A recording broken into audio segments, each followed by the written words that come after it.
బిజాపురం మహారాజా కోటను కబ్జా చేసిన వ్యక్తి మహారాజా విగ్రహానికి పూలమాల వేసి అపవిత్రపరిచారని, అందుకనే తాను మహారాజా విగ్రహాన్ని అభిషేకించి సంప్రోక్షించానని పిఠాపురం యువరాజారావు రామరత్నారావు పేర్కొన్నారు. పిఠాపురం కోటగుమ్మం సెంటర్లో ఉన్న పిఠాపురం మహారాజా విగ్రహానికి పాలతో తులసి నీళ్లతో యువరాజా రామరత్నారావు అభిషేకం చేసి పూలమాల వేసి నివాళులర్పించారు. అనంతరం ఆయన మీడియాతో మాట్లాడుతూ, పిఠాపురం మహారాజా ఆస్తిని దౌర్జన్యంగా కబ్జా చేసిన వ్యక్తి నుండి మహారాజా ఆస్తిని ఆశయాన్ని కాపాడాలని పిఠాపురం ఎమ్మెల్యే ఉప ముఖ్యమంత్రి కొణిదెల పవన్ కళ్యాణ్ కన్నీరు పెడుతూ వేడుకున్నారు.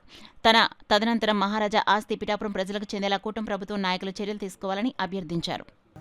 మాకు అన్యాయం చేసి నాన్నగారి పేరుతో ఆయన పేరుని వ్యాపారం చేస్తున్నటువంటి వాళ్ళ దుర్మార్గుల గురించి అని చెప్పేసి నేను అది మలినం అయిపోయిందని దానికి నేను పాలాభిషేకం తులసి నీళ్ళ అభిషేకం చేస్తున్నానండి.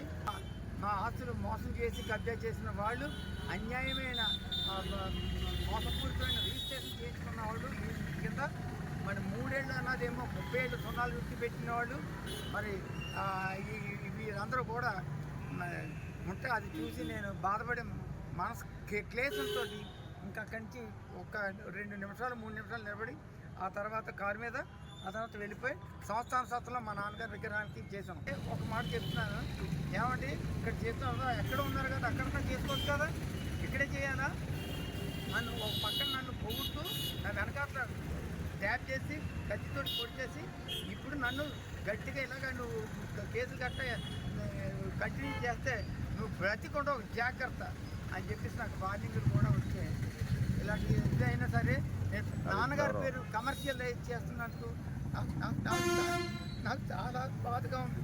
ఎందుకంటే మిగిలిన అదే ఇదంతా ప్రజలకే వెళ్ళాలి కాబట్టి ఇవన్నీ మీరు ప్రజలందరూ చేసుకొని నా తదనంతరం నీతికి నిజాయితీకి ఇంతకాలానికి వచ్చినటువంటి శ్రీ కొణిదెల పవన్ కళ్యాణ్ గారు ఆయన హయాంలో రాజాగారు చేసిన దాన ధర్మాలు మళ్ళీ ఆయన టైంలో ఆయన నీతి నిజాయితీ నిబద్ధతలో ఉన్న మనిషిని మేము గుర్తించాం, నిరూపించుకున్నారు కూడా ఈ సంవత్సరంలో. అంచేత ఆయన ఇదంతా టేకప్ చేసి అదంతా ఆయన రాజాగారు దాన ధర్మాలు కంటిన్యూ చేయాలి నా తదనంతరం కూడా అని ఆయన కోరుకుంటున్నాను. ఇప్పుడున్న కోట ప్యాలెస్ కూడా రాజాగారు రూపుమాపులు లేకుండా జ్ఞాపకార్థం ఉన్న ప్యాలెస్ కూడా కబ్జా చేసే ఉద్దేశంలో ఉన్నారని ఈ మధ్యనే నాకు తెలిసిందే. అంచేత ఈ సైన్యం వైపు ఉన్నదంతా గోడ కట్టేసి అన్యాయంగా అదంతా కబ్జా చేసి కూర్చున్నారు.